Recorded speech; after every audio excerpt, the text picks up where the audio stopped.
حرام کا ہے نا قاعدہ، وہی رضاعت میں بھی حرام اور حلال کا قاعدہ ہے۔ لیکن اب اس میں تھوڑا سا اختلاف ہے کہ حرمت رضاعت کس قدر دودھ پینے سے ثابت ہوتی ہے۔ تو امام ابو حنیفہ اور امام مالک کے نزدیک جتنی مقدار سے روزے دار کا روزہ ٹوٹ سکتا ہے،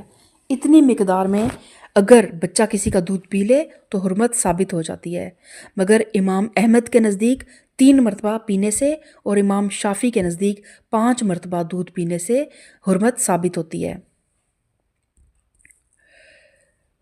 اور اس امر میں بھی اختلاف ہے کہ کس عمر میں دودھ پینے سے یہ رشتے حرام ہوتے ہیں۔ تو اس میں بھی ہم اس کا ذرا ڈیٹیل مطالعہ اس لیے کر لیتے ہیں کہ یہ بہت زیادہ اہم مسائل ہیں، ان پہ کوئی توجہ نہیں دی جاتی۔ عورتیں بعض اوقات اگر کسی، اب تو میں نہیں جانتی، شاید تھوڑی تعلیم عام ہو گئی ہو، پہلے یہ تھا کہ اگر نند گھر پہ نہیں ہے اور بھابھی نے اس کا بچہ سنبھالا ہوا ہے اور بچہ تنگ کر رہا ہے تو بھابھی نے فوراً اپنا دودھ سے پلا دیا، پتہ ہی نہیں چلتا کس نے کس کا دودھ پیا ہوا ہے۔ تو یہ بہت زیادہ توجہ طلب اور سینسٹیو معاملات ہیں، تو ان کا ایک اچھا علم ہونا ہمارے پاس بہت ضروری ہے۔ تو اس میں جو ہے فقہا کا اختلاف ہے کہ کس عمر میں دودھ پینے سے یہ رشتے حرام ہوتے ہیں۔ تو پہلے نمبر 1 یہ ہے کہ اعتبار صرف اس زمانے میں دودھ پینے کا ہے جب کہ بچے کا دودھ چھڑایا نہ جا چکا ہو، یعنی شیر خواری ہو، اور ورنہ دودھ چھوڑنے کے بعد اگر کسی بچے نے کسی عورت کا دودھ پی لیا ہو تو اس کی حیثیت ایسے ہی ہے جیسے اس نے پانی پی لیا۔ یہ رائے ام سلمہ اور ابن عباس کی ہے۔ حضرت علی سے بھی ایک روایت اسی معنی میں آتی ہے۔ نمبر 2 یہ ہے کہ 2 سال کی عمر کے اندر جو دودھ پیا گیا ہو صرف اسی سے حرمت رضاعت ثابت ہوگی، اور یہ بھی وہی بات ہے جو ہم نے اوپر بیان کی کہ شیر خواری کا دور وہی ہے جو 2 سال کا ہے، دور رضاعت، اس میں اگر دودھ پیا ہے تو پھر رضاعت ہوگی۔ اور اسی کو یہ حضرت عمر، ابن مسعود، ابو ہریرہ اور ابن عمر کا قول ہے، اور فقہا میں سے امام شافی، امام احمد، امام ابو یوسف، امام محمد اور سفیان ثوری رحمہ اللہ نے بھی اسے قبول کیا ہے، اور امام ابو حنیفہ سے بھی ایک قول اسی کی تائید میں منقول ہے، اور امام مالک بھی اسی حد کے قائل ہیں، مگر وہ کہتے ہیں کہ 2 سال سے اگر مہینہ 2 مہینے زائد بھی اگر عمر ہو گئی تو بھی یہی حکم آئے گا، دودھ پینے کا وہی حکم رہے گا کہ وہ پھر عورت اس کی رضائی ماں بن جائے گی۔ اور نمبر 3 امام ابو حنیفہ کا مشہور قول یہ ہے کہ زمانہ رضاعت 2.5 سال ہے، اور اس کے اندر پینے سے حرمت رضاعت ثابت ہو جاتی ہے۔ نمبر 4 یہ ہے کہ خواہ کسی عمر میں دودھ پئیں حرمت ثابت ہو جائے گی، یعنی اس معاملے میں اصل اعتبار دودھ کا ہے نہ کہ عمر کا۔ حضرت عائشہ فرماتی ہیں، اور حضرت علی کا بھی جو ایک قول جو ہے نا صحیح تر روایت اسی کی تائید میں منقول ہے، اور اسے اور بھی فقہا نے اسی قول کو اختیار کیا ہے۔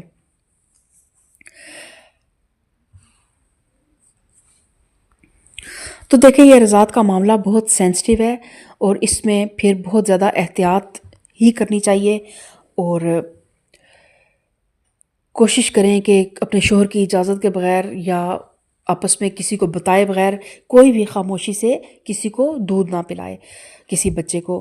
اور اس کے علاوہ پھر اللہ تعالیٰ فرماتا ہے اور تمہاری بیویوں کی مائیں، اور اس امر میں اختلاف ہے کہ جس عورت سے محض نکاح ہوا ہو اس کی ماں حرام ہے یا نہیں، یعنی کہ صرف نکاح ہوا ہے لیکن رخصتی نہیں ہوئی ہے۔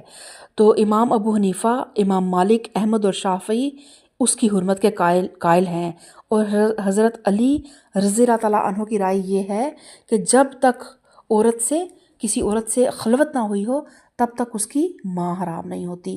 اور پھر تمہاری بیویوں کی لڑکیاں جنہوں نے تمہاری گودوں میں پرورش پائی ہے، یعنی ایسی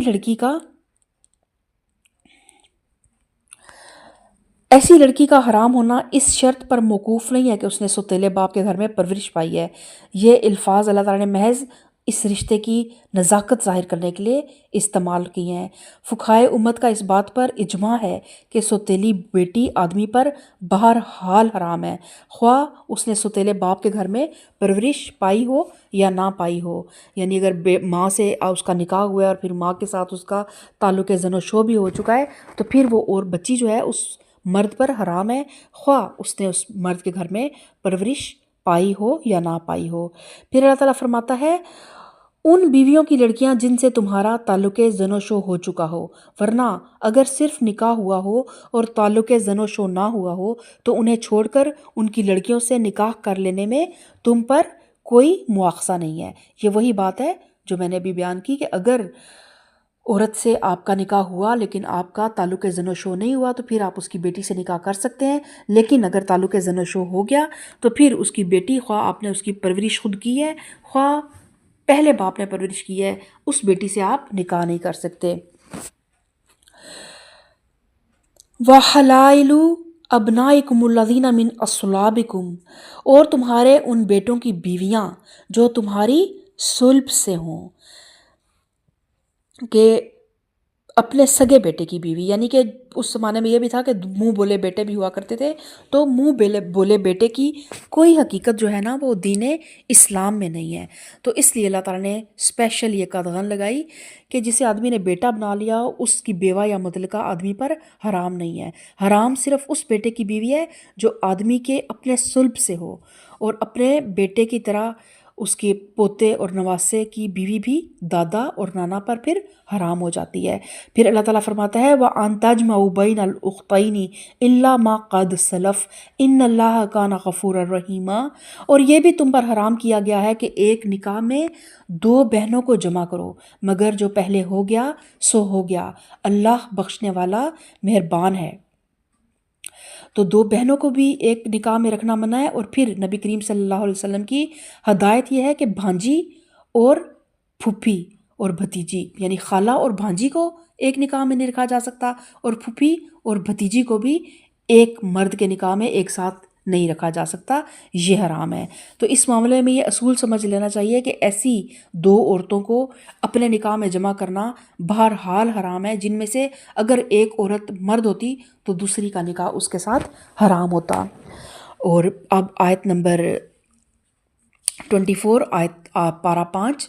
وَالْمُحْصَنَاتُ مِنَ النِّسَاءِ إِلَّا مَا مَلَكَتْ أَيْمَانُكُمْ كِتَابَ اللَّهِ عَلَيْكُمْ، اور وہ عورتیں بھی تم پر حرام ہیں جو کسی دوسرے کے نکاح میں ہوں۔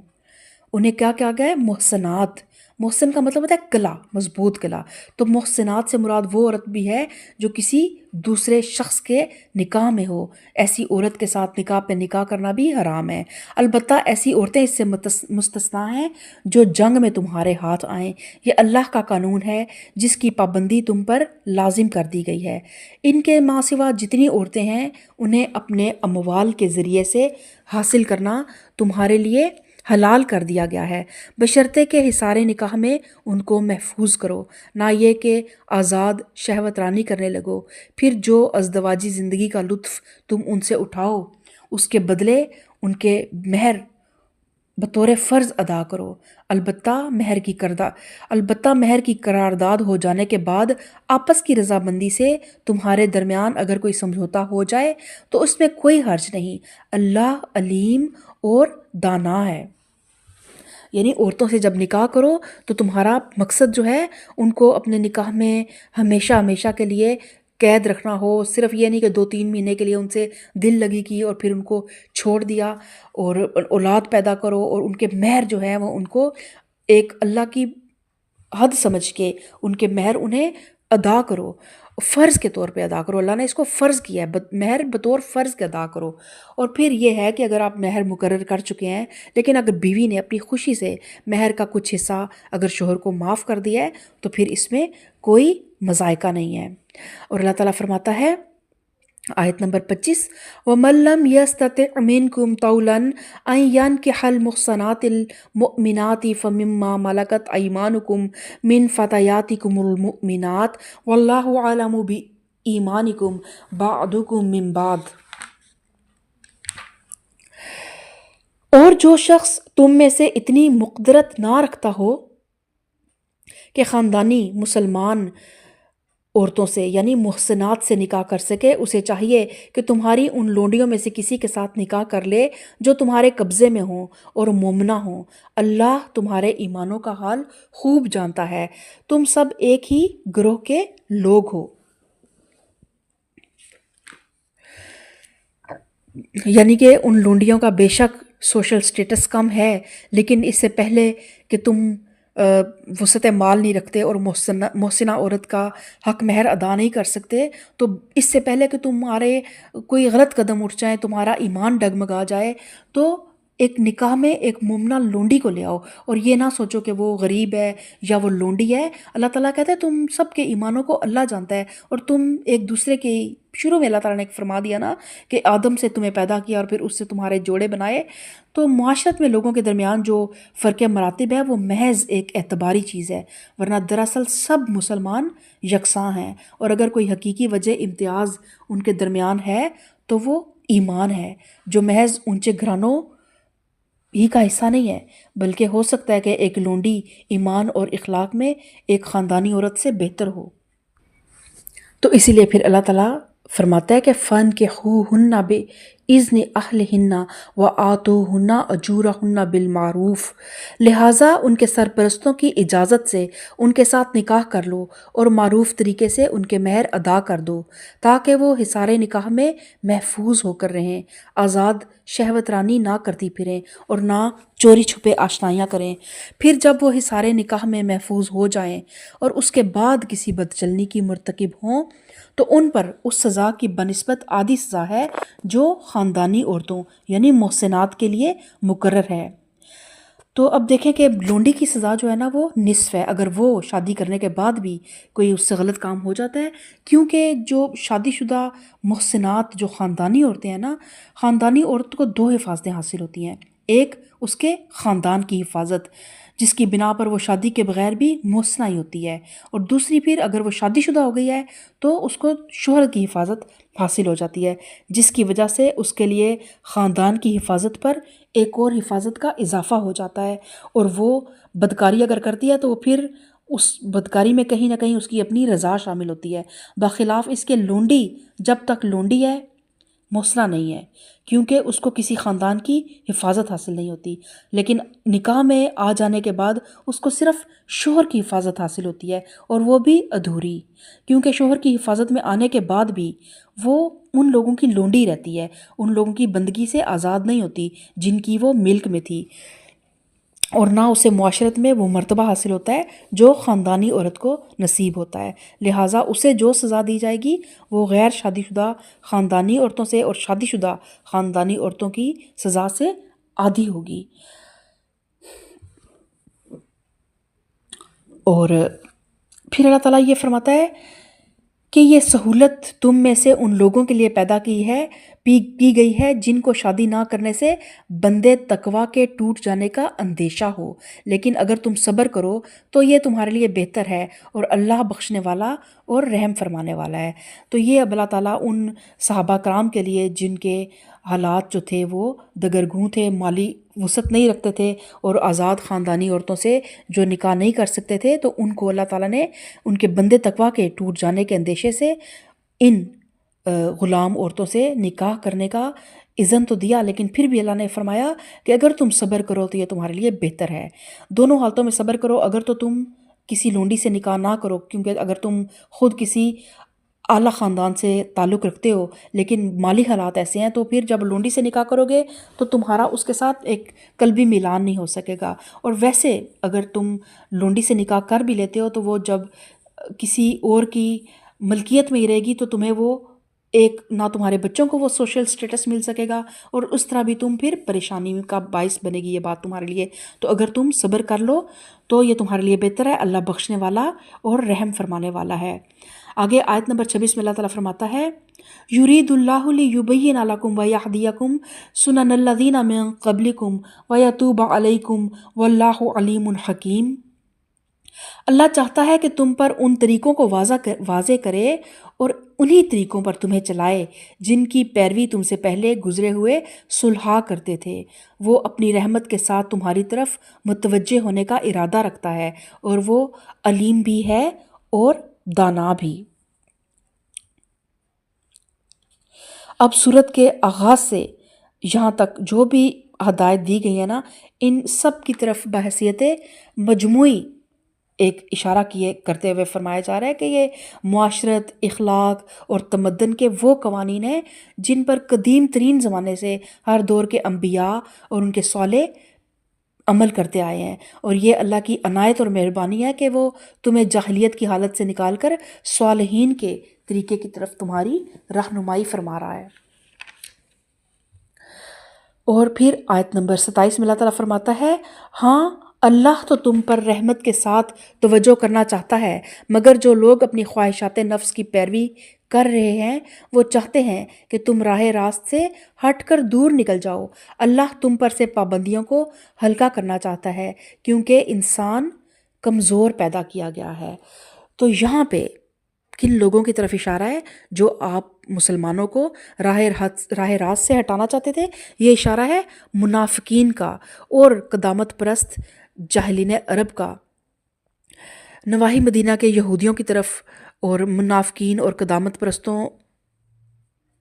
کے لیے نا یہ ساری اصلاحات جو تھی نا سخت ناگوار تھی، کیونکہ وہ ایک طویل عرصے سے، صدیوں سے انہی جاہلانہ طریقوں پر جمے ہوئے تھے، اور یہ تعصبات جو ہیں وہ ان کے ذہنوں میں رچے ہوئے تھے، اور ان سے رہائی پانا ان کے لیے بالکل ان کو ناممکن لگ رہا تھا۔ اور اس لیے جو ہے نا ان کے لیے یہ ساری باتیں ناقابل برداشت ہوتی جا رہی تھیں کہ ان کے رسوم و رواج کے خلاف میراث میں لڑکیوں کو حصہ دینا، بیوہ عورتوں کا سسرال کی بندشوں سے رہائی پا جانا، عدت کے بعد کسی عورت کو کسی بھی شخص کے ساتھ نکاح کے لیے آزاد ہو جانا، سوتیلی ماں سے نکاح کا حرام ہو جانا، دو بہنوں کا ایک ساتھ نکاح میں جمع ہو جانا اس کو حرام کر دینا، اور اس کے علاوہ منہ بولے بیٹے کو وراثت سے محروم کر دینا۔ اور یہ سارے جو بھی احکامات تھے نا، یہ بڑے بوڑھے اور آبائی رسوم و رواج کے جو پرستار تھے نا وہ ان پر چیخ اٹھے تھے، اور شرارت پسند لوگ ان باتوں کو لے کر نبی کریم صلی اللہ علیہ وسلم اور آپ کی دعوت کے خلاف لوگوں کو بھڑکاتے تھے۔ اور جو شخص کسی ایسے نکاح سے اگر ہوتا تھا، ایسے نکاح سے پیدا ہو گیا تھا جیسے کسی نے اپنی سوتیلی ماں سے نکاح کیا اور اس سے اگر کوئی بچہ پیدا ہوا اور اب وہ جوان تھا، تو اب اسلامی شریعت اسے حرام قرار دے رہی تھی، تو اس کو بار بار یہ کہہ کر اشتعال دلایا جاتا تھا کہ لو جی آج جو نئے احکام آئے ہیں ان کی روح سے آپ کے ماں اور آپ کے باپ کا تعلق ناجائز ہو گیا ہے۔ تو اس طرح یہ پھر نادان لوگ جو ہیں ان اصلاح کے کاموں میں رکاوٹیں ڈالتے تھے۔ اور دوسری طرف یہودی تھے جنہوں نے صدیوں سے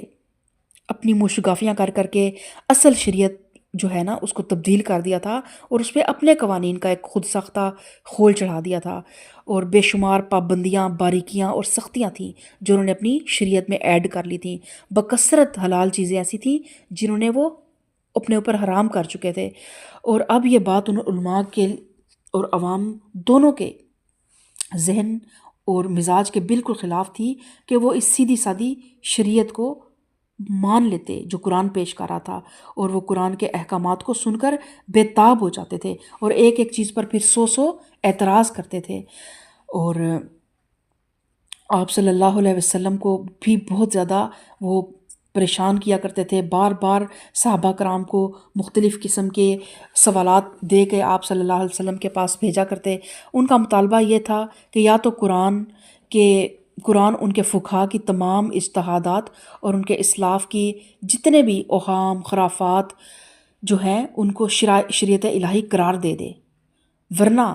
یہ ہرگز کتاب الہی نہیں ہے۔ یعنی کتاب جو ہے نا قرآن پاک کو وہ تب مانیں گے، محمد صلی اللہ علیہ وسلم کی رسالت کو تب مانیں گے کہ جب ان کی جو شریعت انہوں نے خود سے بنا لی ہے نا وہ یہ کہیں گے یہ اللہ کی طرف سے ہے۔ لیکن اگر وہ یہ نہیں قرآن سے ثابت ہوتا یا آپ صلی اللہ علیہ وسلم نے یہ فرماتے تو پھر وہ نبوت کا اقرار نہیں کرتے تھے۔ مثال کے طور پر یہودیوں کے ہاں یہ دستور تھا کہ ایام ماہواری میں عورت کو بالکل ناپاک سمجھا جاتا، نہ اس کا پکا ہوا کھانا کھاتے، نہ اس کے ہاتھ کا پانی پیتے، نہ اس کے ساتھ ایک بستر پر سوتے، بلکہ اس کو اگر ہاتھ بھی لگ جاتا تو اس چیز کو وہ مکروہ سمجھتے تھے۔ اور ان دنوں میں عورت جو ہے وہ ویسے تو مینٹلی بھی ڈسٹرب ہوتی تھی، لیکن وہ اپنے گھر میں ایک اچھوت بن جاتی تھی،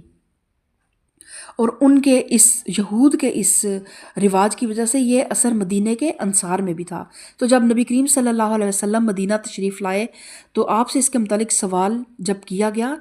تو آپ صلی اللہ علیہ وسلم نے حکم دیا کہ ایام ماہواری میں عورت جو ہے وہ اس کے ساتھ صرف خاص تعلق نہیں قائم کیا جا سکتا، باقی وہ تمام تعلق کا، ہر طرح کا کھانا پینا ایک دوسرے کے ساتھ بالکل جائز ہے۔ تو اس پر یہودیوں میں کوہرام مچ گیا اور وہ کہنے لگے کہ یہ شخص تو قسم کھا کر بیٹھا ہے کہ جو کچھ ہمارے ہاں حرام ہے اسے حلال کر کے رہے گا، اور جس چیز کو ہم ناپاک کہتے ہیں اسے پاک کہے گا۔ تو ان لوگوں کی طرف اللہ تعالیٰ نے اشارہ فرمایا کہ وہ چاہتے ہیں کہ تم راہ راست سے ہٹ کر دور نکل جاؤ، لیکن اللہ تم سے پابندیوں کو ہلکا کرنا چاہتا ہے، کیونکہ انسان کمزور پیدا کیا گیا ہے، اور انسان کی اسی کمزوری کو بھانپتے ہوئے پھر اللہ تعالیٰ نے لونڈی سے نکاح کرنے کی بھی اجازت دی۔ پھر آگے آیت نمبر 29 میں اللہ تعالیٰ فرماتا ہے اہل ایمان کو مخاطب کر کے، یا ایھا الذین آمنوا لا تأکلوا اموالکم بینکم بالباطل الا ان تکون تجارۃ عن تراض منکم ولا تقتلوا انفسکم۔ اے لوگو جو ایمان لائے ہو، آپس میں ایک دوسرے کے مال باطل طریقوں سے نہ کھاؤ، لین دین ہونا چاہیے آپس کی رضامندی سے۔ باطل طریقوں سے مراد وہ تمام طریقے ہیں جو خلاف حق ہوں اور شرعن اور اخلاقاً ناجائز ہوں، اور مثلا چوری، ڈاکہ، غصب، فریب، دغا، رشوت، سود، یہ سب کچھ جو ہے یہ باطل طریقے ہیں۔ اور آپس کی رضامندی سے لین دین سے مراد یہ ہے کہ آپس میں مفاد اور منافع کا تبادلہ ہونا چاہیے، جس طرح تجارت اور صنعت و حرفت وغیرہ میں ہوتا ہے۔ ایک شخص دوسرے شخص کی ضروریات فراہم کرنے کے لیے محنت کرتا ہے اور تو وہ دوسرا شخص اس کو اس کا معاوضہ دیتا ہے۔ تو اس طرح کی آپس کی رضامندی سے لین دین کرنا جائز ہے، لیکن اس میں کسی قسم کا دغا نہ ہو، فریب نہ ہو، اور کوئی دباؤ نہ ہو، جوا وغیرہ اس طرح کی چیزیں بھی جو ہیں وہ بھی غلط طریقے سے مال حاصل کرنے کے طریقے ہیں۔ تو ان تمام طریقوں سے منع فرمایا گیا کہ باطل طریقوں سے ایک دوسرے کے مال نہ کھاؤ اور اپنے آپ کو قتل نہ کرو۔ اور اپنے آپ کو قتل کرنے کا اس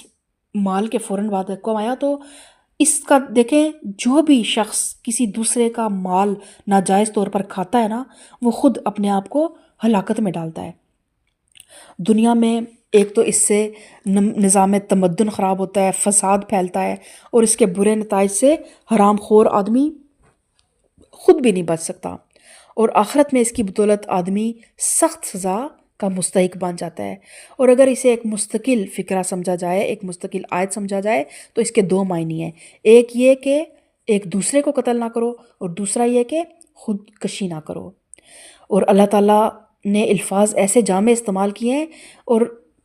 ایسی ایک ترتیب سے ان کو قرآن پاک میں رکھا ہے کہ یہ تینوں مفہوم نکلتے بھی ہیں اور یہ تینوں مفہوم برحق بھی ہیں، درست بھی ہیں۔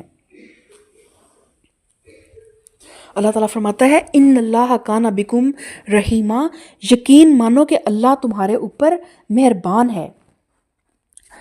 جو شخص زیادتی کے ساتھ ایسا کرے گا اس کو ہم ضرور آگ میں جھونکیں گے، اور یہ اللہ کے لیے کوئی مشکل کام نہیں ہے۔ اگر تم ان بڑے بڑے گناہوں سے پرہیز کرتے رہو جن سے تمہیں منع کیا جا رہا ہے، تو تمہاری چھوٹی موٹی برائیوں کو ہم تمہارے حساب سے ساکت کر دیں گے اور تم کو عزت کی جگہ داخل کریں گے۔ یعنی کہ اللہ تعالیٰ کیا فرما رہا ہے کہ اللہ تعالیٰ تنگ دل اور تنگ نظر نہیں ہے کہ چھوٹی چھوٹی باتوں کو پکڑ کر اپنے بندوں کو سزا دے۔ اگر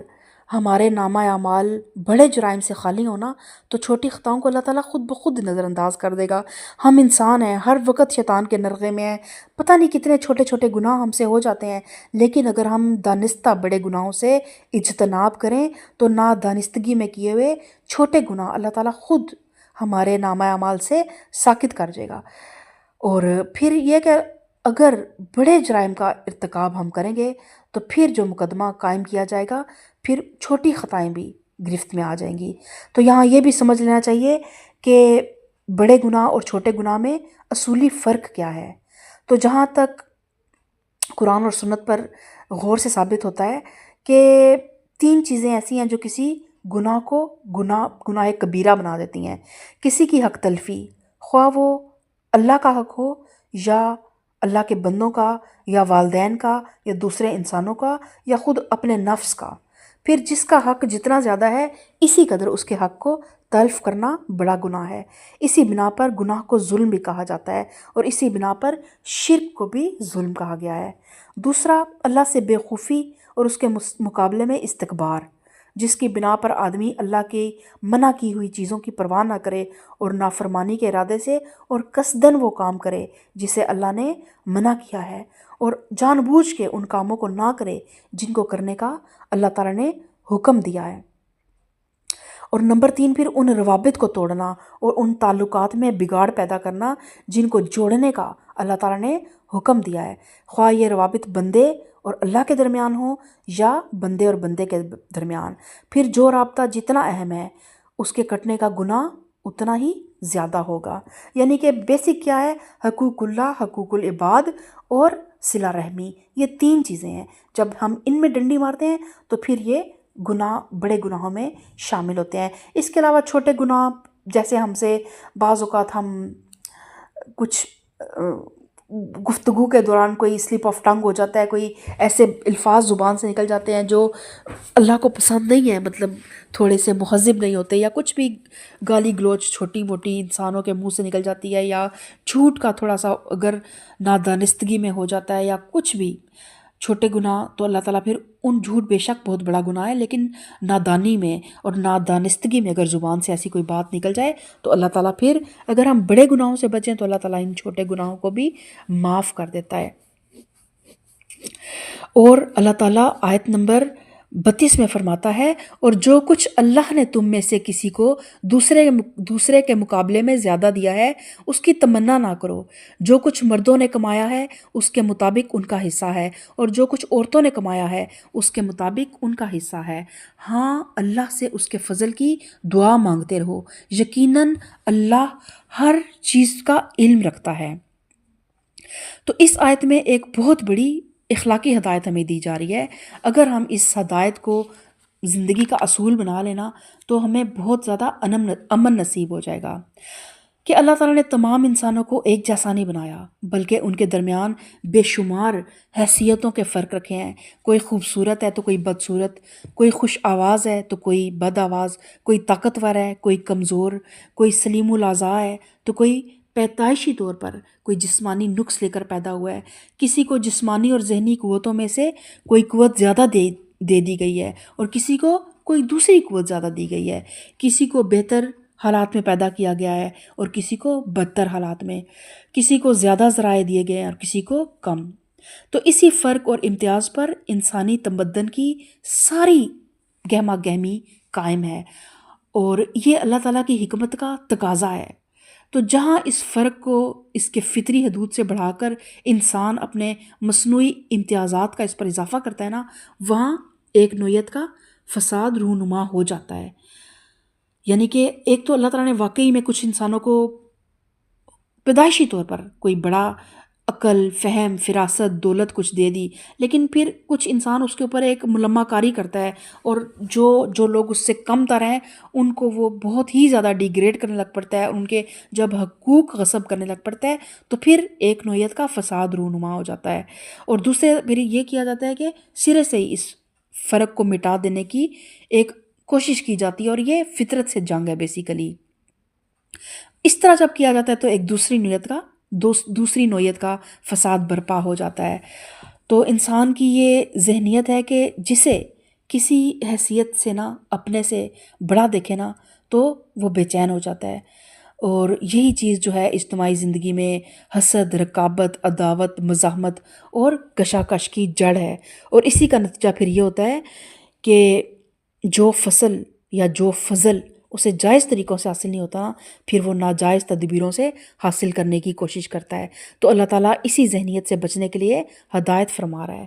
اور اس ارشاد کا مدعا یہ ہے کہ جو فضل اللہ نے دوسروں کو دیا ہو اس کی تمنا نہ کرو، البتہ اللہ سے اس کے فضل کی دعا کرو۔ وہ جس فضل کو اپنے علم اور حکمت سے تمہارے لیے مناسب سمجھے گا تمہیں عطا فرما دے گا۔ اور پھر یہ جو فرمایا گیا کہ مردوں نے جو کچھ کمایا اس میں سے ان کا حصہ ہے، اور جو کچھ عورتوں نے کمایا اس میں سے ان کا حصہ ہے۔ تو اس کے دو مطلب ہو سکتے ہیں۔ ایک یہ کہ مردوں اور عورتوں میں سے جس کو جو کچھ اللہ نے دیا ہے اس کو استعمال کر کے جو جتنی اور جیسی برائی یا بھلائی کمائے گا اس کے مطابق اللہ سے بدلہ پائے گا۔ تو اس میں ایک تو عام طور پہ معاشرے میں بھی اگر کوئی ہم سے مالی حیثیت سے، جسمانی، خاندانی، کسی بھی لحاظ سے اگر آپ سے بہتر ہونا، تو آپ کبھی بھی اس چیز کو تقابل میں نہ پڑا کریں۔ اللہ تعالیٰ نے سب سے پہلے اللہ سے اس کے فضل کا سوال کیا کریں، پھر کسی کی کوئی چیز آپ کو اچھی لگتی ہے تو اللہ سے دعا بھی کیا کریں کہ اللہ تعالیٰ جیسا تو نے اس کو نوازا تو مجھے بھی نواز۔ جب حضرت زکریا نے حضرت مریم کے پاس بے موسم کے پھل دیکھے تو وہ بھی رشک میں آئے اور انہوں نے اللہ سے دعا مانگی کہ جس طرح تو نے مریم کو بے موسم میں پھل دیے اس طرح مجھے بھی اولاد سے نواز۔ تو اللہ تعالیٰ نے ان کی اولاد کی نعمت سے ان کو نوازا، اور یہ طریقہ پسندیدہ ہے۔ لیکن حسد اور بغض کر کے ان سے جلن کا شکار ہو کر ہم صرف اپنے آپ کو نقصان پہنچاتے ہیں، اپنی شخصیت کو مسخ کرتے ہیں، اپنی ذہنی صحت کو مسخ کرتے ہیں اور اللہ تعالیٰ کو ناراض کرتے ہیں۔ یہ حسد بیسیکلی کیا ہوتا ہے؟ حسد کا مطلب ہے اللہ کی تقسیم پہ راضی نہ ہونا، اور پھر یہ حسد، یہ بغض، یہ کینے ہمیں غم کا شکار کر دیتے ہیں، اور غم جو ہے وہ مومن غمگین ہونا مومن کی شان نہیں ہے۔ اور دوسرا، مرد اور عورت کے تقابل میں بھی اگر دیکھا جائے تو اور عورتوں کو بعض اوقات لگتا ہے کہ مردوں کے پاس شاید زیادہ اتھارٹی ہے یا مردوں کو زیادہ آزادی ہے، لیکن اللہ تعالیٰ نے فرمایا، نبی کریم صلی اللہ علیہ وسلم کا ارشاد ہے کہ جو عورت نماز اور روزے کی پابندی کرے اور اپنے شوہر کی فرما بردار ہو، وہ جنت کے 8 دروازوں میں سے جس دروازے سے چاہے جنت میں داخل ہو جائے گی۔ مفہوم حدیث ہے۔ تو دیکھیں کہ سارا مواخذہ، سارا حساب تو مردوں نے دینا ہے عورت کو، اور عورت کو اللہ نے ویسے بھی ایک ملکہ بنا کے گھر کے تخت پہ بٹھا دیا ہے۔ وہ بڑی اس کی نزاکت کو دیکھتے ہوئے اللہ تعالیٰ نے بڑی نازک سی ذمہ داریاں اس پہ ڈالی ہیں، اور عورتیں اس میں کچھ شک نہیں ہے کہ بڑی باریک بین ہوتی ہیں، اور اگر عورت حکمت سے اور عقل مندی سے کام لے تو وہ اس میں کچھ شک نہیں ہے کہ اپنے گھر میں ایک بڑا پازیٹیو رول پلے کر سکتی ہے، اگر وہ اس تقابل میں نہ پڑے اور اللہ نے جو اس کو صلاحیتیں دی ہیں ان کو استعمال کرے، تو عورت بھی بہت زیادہ پرفارم کر سکتی ہے، بہت پوٹینشیل رکھتی ہے، اور اس معاشرے میں اپنا بہت زیادہ رول پلے کر سکتی ہے۔ پھر اللہ تعالیٰ فرماتا ہے آیت نمبر 33، اور ہم نے ہر اس ترکے کے حقدار مقرر کر دیے ہیں جو والدین اور رشتہ دار چھوڑیں، اب رہے وہ لوگ جن سے تمہارے عہد و پیمان ہوں تو ان کا حصہ انہیں دو، یقیناً اللہ ہر چیز پر نگہبان ہے۔ تو اہل عرب میں یہ قاعدہ تھا کہ جن لوگوں کے درمیان دوستی اور بھائی چارے کے عہد و پیمان ہو جاتے تھے وہ ایک دوسرے کے میراث کے حقدار بن جاتے تھے۔ جیسے کسی کو منہ بولا بیٹا بنا لیا جاتا تو وہ پھر باپ کا وارث بن جاتا تھا۔ تو اس آیت میں جاہلیت کے اس طریقے کو منسوخ کرتے ہوئے ارشاد فرمایا گیا ہے کہ وراثت تو اسی قاعدے کے مطابق رشتہ داروں میں ہی تقسیم ہوگی جو اللہ نے مقرر کر دیا ہے، لیکن جن لوگوں سے عہد و پیمان ہو انہیں اپنی زندگی میں اگر تم کچھ دینا چاہتے ہو تو دے دو۔ آیت نمبر 34 میں اللہ تعالیٰ فرماتا ہے کہ مرد عورتوں پر قوام ہے اس بنا پر کہ اللہ نے ان میں سے ایک کو دوسرے پر فضیلت دی ہے، اور اس بنا پر کہ مرد اپنے مال خرچ کرتے ہیں، پس جو عورتیں صالح ہیں وہ اطاعت شعار ہوتی ہیں اور اپنے مردوں کے پیچھے اللہ کی حفاظت اور نگرانی میں ان کے حقوق کی حفاظت کرتی ہیں، اور یہاں پہ جو فضیلت ہے نا، قوام، سب سے پہلے تو ہم قوام کے متعلق دیکھیں کہ قوام یا قیم اس شخص کو کہتے ہیں جو کسی فرد یا ادارے یا نظام کے معاملات کو درست حالت میں چلانے کا ذمہ دار ہو اور اس کی حفاظت اور نگہبانی کرنے کا اور اس کی ضروریات کو مہیا کرنے کا ذمہ دار ہو۔ تو اس لیے مردوں کو قوام کہا گیا ہے کہ وہ عورتوں کے ذمہ دار ہوتے ہیں، خواہ عورت بیوی ہے، خواہ عورت بہن ہے، خواہ عورت ماں ہے، خواہ عورت بیٹی ہے، ایک مرد ہی اس کا قوام ہے، ایک مرد ہی اس کا ذمہ دار ہوتا ہے۔ اور پھر اللہ تعالیٰ نے فرمایا کہ اللہ نے ان میں سے ایک کو دوسرے پر فضیلت دی ہے، یعنی کہ مرد کو جو فضیلت، یہ فضیلت جو ہے نا، یہ بامعنی شرف اور کرامت اور عزت کے نہیں ہیں، جیسا کہ عام اگر ہم اپنی لینگویج میں فضیلت کا مطلب لیتے ہیں تو ہمیں لگتا ہے کہ شاید رتبے میں، عزت میں مردوں کو اللہ تعالیٰ نے کوئی فضیلت دی ہے۔ یہاں پہ یہ جو لفظ ہے نا، اس کا معنی یہ ہے کہ ان میں سے ایک صنف یعنی جو مرد ہے نا، اس کو اللہ تعالیٰ نے طبعی طور پر بعض ایسی خصوصیات اور قوتیں عطا کی ہیں جو دوسری صنف یعنی عورت کو نہیں دی یا اس کو کم دی ہیں۔ تو اس بنا پر خاندانی نظام میں مرد ہی قوام ہونے کی اہلیت رکھتا ہے، اور عورت فطرتاً ایسی بنائی گئی ہے کہ اسے خاندانی زندگی میں مرد کی حفاظت اور خبرگیری کے تحت رہنا چاہیے، اور یہ اللہ کا حکم ہے، اور اسے سمینا و اطانا کہہ کے قبول کر لینا چاہیے کہ اللہ کی ذات بہت پر حکمت ہے، اسے جس نے بنایا ہے وہ بہتر سمجھ سکتا ہے کہ ہم میں کون زیادہ طاقتور ہے، کون کس ذمہ داری کا اہل ہے اور کون کس ذمہ داری کا اہل ہے۔ تو پھر اللہ تعالیٰ فرماتا ہے کہ جو اطاعت شعار عورتیں ہوتی ہیں وہ مردوں کے پیچھے اللہ کی حفاظت اور نگرانی میں ان کے حقوق کی حفاظت کرتی ہیں۔ اور حدیث میں آتا ہے کہ نبی کریم صلی اللہ علیہ وسلم نے فرمایا کہ بہترین بیوی وہ ہے کہ جب تم اسے دیکھو تو تمہارا دل خوش ہو جائے، جب تم اسے کسی بات کا حکم دو تو وہ تمہاری اطاعت کرے، اور جب تم گھر میں نہ ہو تو وہ تمہارے پیچھے تمہارے مال کی اور اپنے نفس کی حفاظت کرے۔ اور یہ حدیث اس آیت کی بہترین تفسیر کرتی ہے، لیکن یہاں یہ بات اچھی طرح سمجھ لینی چاہیے کہ عورت پر اپنے شوہر کی اطاعت سے اہم جو اقدام ہے نا، اور وہ ہے اللہ کی اطاعت۔ لہٰذا اگر کوئی شوہر عورت کو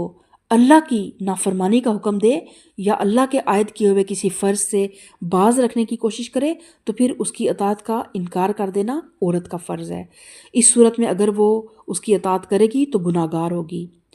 بخلاف اس کے اگر شوہر اپنی بیوی کو نفل نماز یا نفل روزہ ترک کرنے کے لیے کہے تو لازم ہے کہ وہ شوہر کی اطاعت کرے، اور اگر وہ شوہر کی مرضی کے بغیر یہ نوافل ادا کرے گی تو پھر اس کے یہ نوافل جو ہیں وہ قبول نہیں ہوں گے۔ اور جن عورتوں سے تمہیں سرکشی کا اندیشہ ہو انہیں سمجھاؤ، اور خواب گاہوں میں ان سے علیحدہ رہو اور انہیں مارو، پھر اگر وہ تمہاری مطیع ہو جائیں تو خواہ مخواہ ان پر دست درازی کرنے کے بہانے تلاش نہ کرو، یقین رکھو کہ اوپر اللہ موجود ہے جو بڑا اور بالا تر ہے۔ اور یہاں پہ یہ 3 حکم ہیں بھئی، پہلے کیا ہے کہ ان کو خوابگاہوں میں علیحدہ کرو، پہلے انہیں سمجھاؤ، پھر انہیں خوابگاہوں میں علیحدہ کرو، اور پھر اگر وہ نہ مانے تو پھر انہیں ماریں۔ تو یہ مطلب نہیں ہے کہ تینوں کام آپ نے ایک دام میں کر دینے ہیں، بلکہ پہلا یہ ہے کہ نشوز کی حالت میں ان تینوں تدبیروں کی اجازت یہ ہے۔ اب ان پر عمل درآمد تو یہ ہے کہ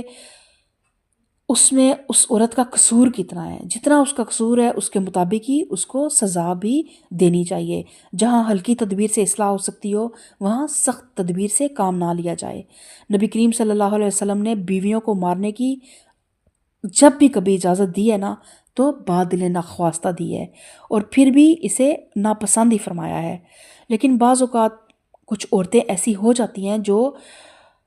نشوز میں ایک حد سے گزر جاتی ہیں، اور پھر ان کے لیے اس سے پہلے کہ وہ کوئی سری بے حیائی کرنے لگ پڑیں اور کوئی ایسے قدم اٹھا لیں تو ایسی حالت میں نبی کریم صلی اللہ علیہ وسلم نے انہیں مارنے کی اجازت دی، لیکن منہ پر مارنے سے منع فرمایا، اور یہ بھی فرمایا کہ بے رحمی سے نہ مارا جائے، نہ کسی ایسی چیز سے مارا جائے جو جسم پر نشان چھوڑ جائے۔ اور مارنے کی جو اجازت ہے وہ بھی صرف اس وقت اگر عورت بے حیائی اور فحاشی کا ارتکاب کرے، لیکن گھریلو چھوٹے چھوٹے معاملات میں کھانا گرم نہیں ہے یا کپڑے دھلے ہوئے نہیں ہیں، اس طرح کی چھوٹی چھوٹی باتوں پہ عورت کو بہت زیادہ اس کے ساتھ لینینٹ رہیں، اس کے ساتھ نرمی کے ساتھ معاملات کو کریں، تو آہستہ آہستہ ان کو نصیحت کریں کہ اللہ تعالیٰ نے نصیحت کا حکم دیا ہے، تو پھر یہ چیزیں آہستہ آہستہ ٹھیک ہو جاتی ہیں۔ واحد ایک چیز جہاں پہ مارنے کا حکم ہے وہ تب ہے جب عورت ایک حد دین کو، ایمان کو عبور کر کے کوئی سری بے حیائی کرے۔ پھر آیت نمبر 35 میں اللہ تعالیٰ فرماتا ہے، اور اگر تم لوگوں کو کہیں میاں اور بیوی کے تعلقات بگڑ جانے کا اندیشہ ہو تو ایک حکم مرد کے رشتہ داروں میں سے اور ایک عورت کے رشتہ داروں میں سے مقرر کرو، وہ دونوں اصلاح کرنا چاہیں گے تو اللہ ان کے درمیان موافقت کی صورت نکال دے گا، اور اللہ سب کچھ جانتا ہے اور باخبر ہے۔ اور میاں بیوی میں اگر اب جھگڑا ہو جائے نا تو پھر یہ ہے کہ جھگڑا کرانے کی صلح کرانے کے لیے نا آپ نے جو ثالث مقرر کرنے ہیں نا وہ نیوٹرل ہوں، یعنی کہ ماں باپ بہن بھائیوں کے علاوہ کوئی تھرڈ پرسن ہو، اور وہ ایک مرد کے خاندان میں سے ہو اور ایک عورت کے خاندان میں سے ہو، اور باہم رضامندی سے یہ ثالث مقرر کیے جائیں۔ پھر اللہ تعالیٰ نے فرمایا کہ اگر وہ دونوں اصلاح کرنا چاہیں گے تو یہاں پہ وہ دونوں جو ہیں وہ دونوں میاں بیوی ہیں، اگر ان کے دل میں ذرا سا بھی کوئی اصلاح کا ہوگا نا تو انشاءاللہ اللہ تعالیٰ پھر ان کے درمیان موافقت کی صورت نکال دے گا۔ اور اس کی مزید تفصیل ہم دیکھتے ہیں کہ جہاں میاں اور بیوی میں ناموافقت ہو جائے وہاں سے نزاع سے انقطاع تک نوبت پہنچنے یا عدالت میں معاملہ جانے سے پہلے گھر میں اصلاح کی کوشش ضرور کرنی چاہیے، اور اس کی تدبیر یہ ہے کہ میاں اور بیوی میں سے ہر ایک کے خاندان کا ایک ایک آدمی اس غرض کے لیے مقرر کیا جائے اور دونوں مل کر اسباب اختلاف کی تحقیق کریں، پھر آپس میں سر جوڑ کر بیٹھیں اور تصفیے کی کوئی صورت نکالیں۔ اور اب یہ ثالث مقرر کون کرے گا؟ تو اس سوال کو اللہ تعالیٰ نے مبہم رکھا ہے تاکہ اگر زوجین خود چاہیں تو اپنے اپنے رشتہ داروں میں سے خود ہی ایک ایک آدمی کو منتخب کر لیں، ورنہ دونوں خاندان کے جو بڑے ہیں وہ مداخلت کر کے کوئی حکم مقرر کر رہے ہیں۔ اور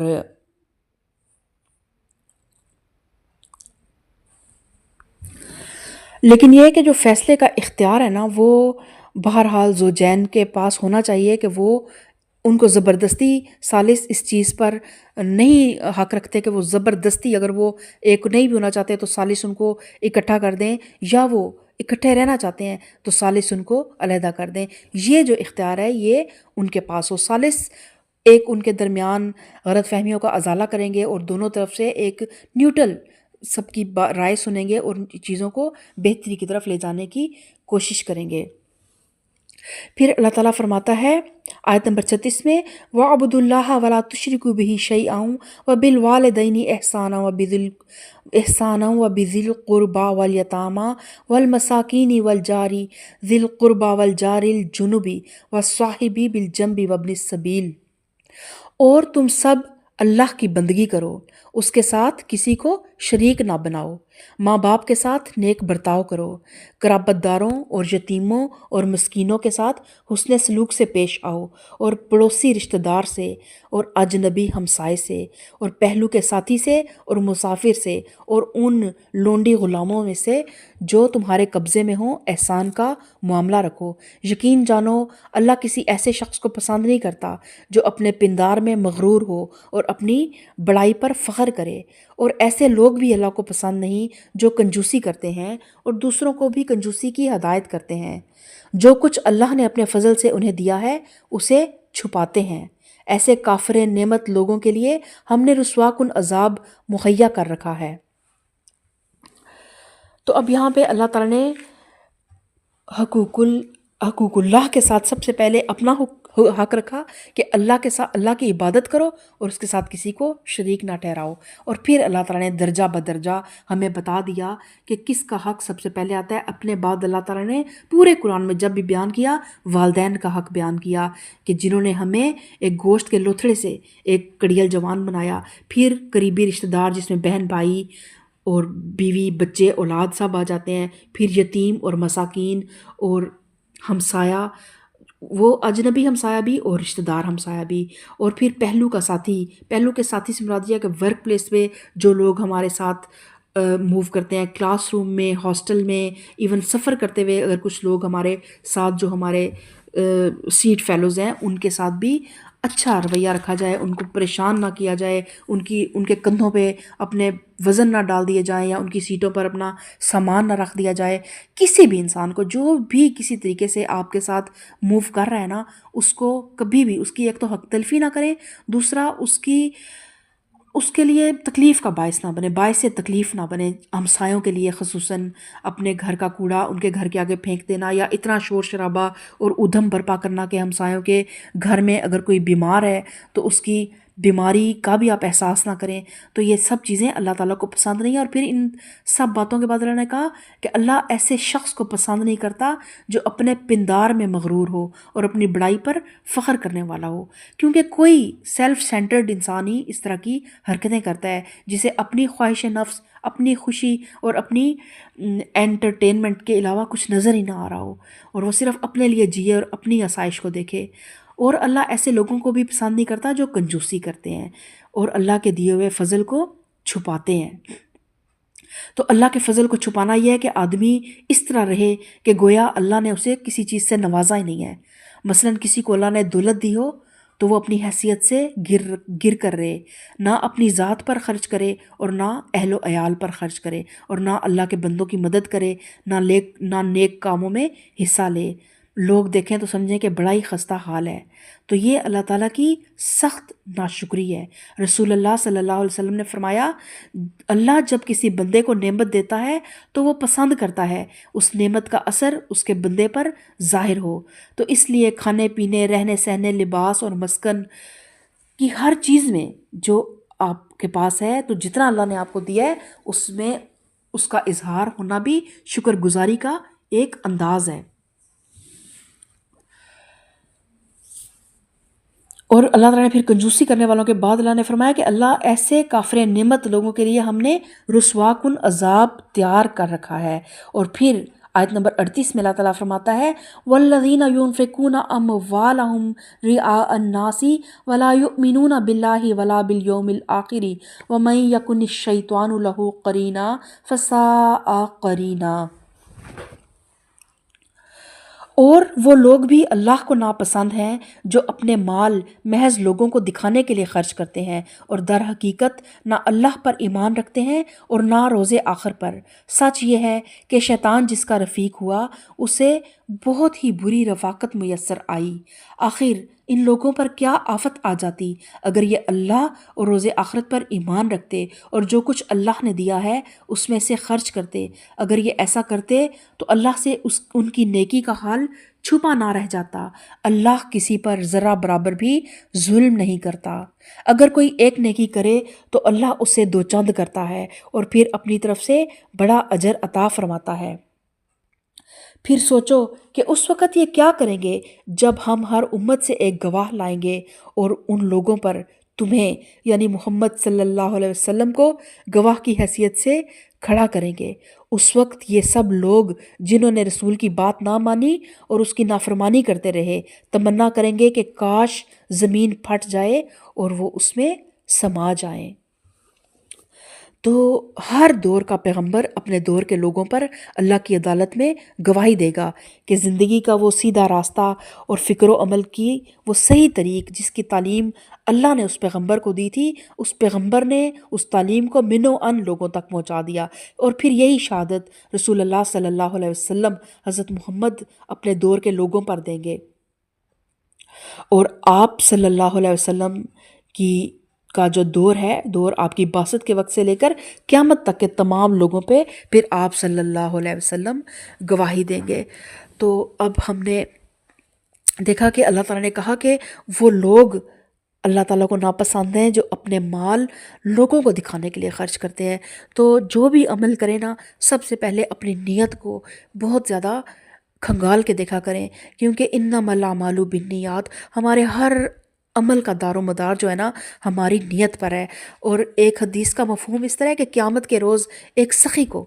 اللہ کے دربار میں لایا جائے گا۔ اللہ تعالیٰ اسے پوچھیں گے، بتاؤ، مفہوم حدیث ہے کہ بتاؤ اپنا معاملہ، تو وہ کہے گا اللہ تعالیٰ تو نے مجھے مال دیا اور تو نے اس کو خرچ کرنے کو حکم دیا تو میں نے اسے لوگوں میں خرچ کیا۔ تو اللہ تعالیٰ فرمائے گا کہ نہیں، تو نے میری رضا کے لیے مال خرچ نہیں کیا، بلکہ تو نے اس لیے مال خرچ کیا کہ لوگ تجھے سخی کہیں اور تو لوگوں میں سخی اور غنی کے نام سے مشہور ہو جائے۔ تو اللہ تعالیٰ فرشتوں کو حکم دے گا کہ اس کو گھسیٹتے ہوئے لے جاؤ اور جہنم میں ڈال دو۔ تو اس لیے کبھی بھی لوگوں کو دکھانے کے لیے مال خرچ نہ کرے، کوئی بھی نیکی، صرف اپنی رضا کو، اپنی جو بھی آپ کی نیت ہوتی ہے نا اس کو اللہ کی رضا کے لیے خالص کیا کریں۔ چاہے آپ ایک پینی کسی کو دے رہے ہیں لیکن صرف اللہ کے لیے دیں۔ آپ نے ایک 50,000 کا چیک دے دیا اور پوری سوشل میڈیا پہ اس کی تشہیر کر دی اور پھر اسے اسٹیٹس پہ لگا دیا، یا 10 لوگوں کی محفل میں بیٹھ کے جب آپ نے اس کو بتا دیا تو پھر وہ لوگوں سے ستائش آپ کو مل گئی، تو اب اللہ کے دربار میں آپ کا کچھ حصہ بھی نہیں ہے۔ تو پھر اللہ تعالیٰ فرماتا ہے یومئذ یود الذین کفروا وعصوا الرسول لو تسوی بهم الارض ولا یکتمون اللہ حدیثا۔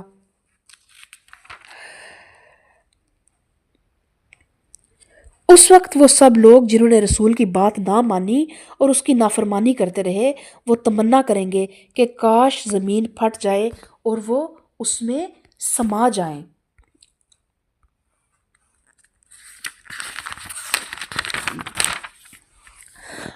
وہاں یہ اپنی کوئی بات اللہ سے چھپا نہ سکیں گے۔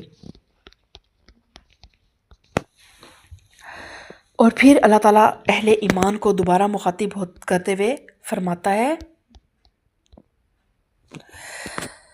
اے لوگو جو ایمان لائے ہو، آیت نمبر 43، اے لوگو جو ایمان لائے ہو، جب تم نشے کی حالت میں ہو تو نماز کے قریب نہ جاؤ۔ نماز اس وقت پڑھنی چاہیے جب تم یہ جانو کہ کیا کہہ رہے ہو، اور اسی طرح جنابت کی حالت میں بھی نماز کے قریب نہ جاؤ جب تک کہ غسل نہ کر لو، الا یہ کہ راستے سے گزرتے ہو، اور کبھی ایسا ہو کہ تم بیمار ہو یا تم سفر میں ہو، یا تم میں سے کوئی شخص رفع حاجت کر کے آئے، یا تم نے عورتوں سے لمس کیا ہو اور پھر پانی نہ ملے تو پاک مٹی سے کام لو اور اس سے اپنے چہروں اور اپنے ہاتھوں پر مسح کر لو، بے شک اللہ نرمی سے کام لینے والا اور بخشش فرمانے والا ہے۔ اور یہاں پہ اب ہمیں مزید احکامات اللہ تعالیٰ مومنین کو دے رہا ہے، مسلمانوں کو دے رہا ہے۔ ایک تو پہلے یہ ہے کہ نماز جو ہے نا، اس میں آپ نے جب بھی نماز کے قریب جانا ہے تو پہلے آپ کے ہوش و حواس جو ہے نا وہ بالکل حاضر و ناظر ہونے چاہیے۔ اور یہ شراب کے متعلق نا دوسرا حکم تھا۔ پہلا حکم سورہ بقرہ میں آ چکا تھا، اور اس میں صرف یہ ظاہر کر کے چھوڑ دیا گیا تھا کہ شراب بری چیز ہے، اللہ کو پسند نہیں ہے۔ اور لیکن اس وقت اس سے حکم کے بعد ہی نا جو پرہیزگار مسلمان تھے انہوں نے شراب کو چھوڑ دیا تھا، لیکن بہت سے لوگ بدستور اسے استعمال کر رہے تھے، اور بعض اوقات پھر نشے کی حالت میں ہی نماز پڑھنے کے لیے کھڑے ہو جاتے تھے اور پھر کچھ کا کچھ پڑھ جاتے تھے۔ تو پھر یہ دوسرا حکم آیا اور نشے کی حالت میں نماز کی ممانعت کر دی گئی۔ تو اس کا یہ اثر ہوا کہ شراب پینے کے اوقات جو ہے نا وہ لوگوں نے بدل دیے، اور ایسے اوقات میں شراب پینی چھوڑ دی کہ جب نماز کا وقت قریب ہوتا۔ تو اس کے بعد کچھ مدت بعد پھر شراب کا قطعی حکم آ گیا، اور وہ سورہ مائدہ میں وہ حکم آیا۔ اور یہ حکم جو ہے نا یہ صرف شراب کے لیے خاص نہیں ہے، بلکہ کسی بھی نشاور چیز میں جب آپ ہوں، آپ نے کوئی بھی کسی قسم کا نشہ کیا ہو جس سے آپ کے حواس جو ہے وہ اپنی جگہ پر نہ ہو، تو پھر نماز کے قریب نہ جائیں۔ اور ایون اگر آپ کو بہت زیادہ نیند آ گئی ہے تو بھی تھوڑی دیر الارم لگا کے سوئیں، پہلے تھوڑی سی نیند کریں 20-25 منٹ کی، اس کے بعد نماز پڑھیں، کیونکہ نماز جو ہے وہ شعور کے ساتھ پڑھنے سے ہی اس کا اصل ہمیں حاصل ہوتا ہے۔ اور پھر اللہ تعالیٰ نے فرمایا اس طرح جنابت کی حالت میں بھی نماز کے قریب نہ جاؤ الا یہ کہ غسل کر لو۔ تو جنابت کے اصل معنی دوری اور بیگانگی کے ہیں، اور یہ لفظ جو ہے اجنبی سے نکلا ہے، اور یہ وہ ایسی حالت ہے جب آپ نے عورتوں کے ساتھ لمس کیا ہو یا آپ کے اس حالت میں ہو کہ آپ کا جسم پاک نہ ہو، تو پھر آپ نے نماز کے قریب نہیں جانا۔ لیکن یہ کہ اگر آپ کسی راستے سے گزر رہے ہیں تو پھر اب آپ نے کیا کرنا ہے کہ آپ سفر میں ہیں، تو یا آپ جو ہیں اب آپ کو پانی نہیں مل رہا، تو پھر آپ نے کیا کرنا ہے کہ آپ نے تیمم کر لینا ہے، اور اس کے ساتھ پاک مٹی سے تیمم کر کے اپنے ہاتھوں پہ اور چہرے پہ مسح کرنا ہے، تو پھر آپ نماز پڑھ سکتے ہیں۔ اور یہ صرف اس وقت تک رخصت ہے جب تک کہ پانی نہ ہو۔ جیسے ہی پانی آپ کو ملے گا تو یہ تیمم کی جو رخصت ہے یہ ختم ہو جائے گی۔ فقہا اور مفسرین میں ایک گروہ نے اس آیت کا مفہوم یہ سمجھا ہے کہ جنابت کی حالت میں مسجد میں نہیں جانا چاہیے، الا یہ کہ کسی کام سے مسجد سے گزرنا پڑ جائے۔ اور دوسرا گروہ اس سے مراد سفر لیتا ہے، یعنی اگر آدمی حالت سفر میں ہو اور جنابت لاحق ہو جائے اور پانی میسر نہ ہو تو تیمم کیا جا سکتا ہے۔ اور رہا مسجد کا معاملہ،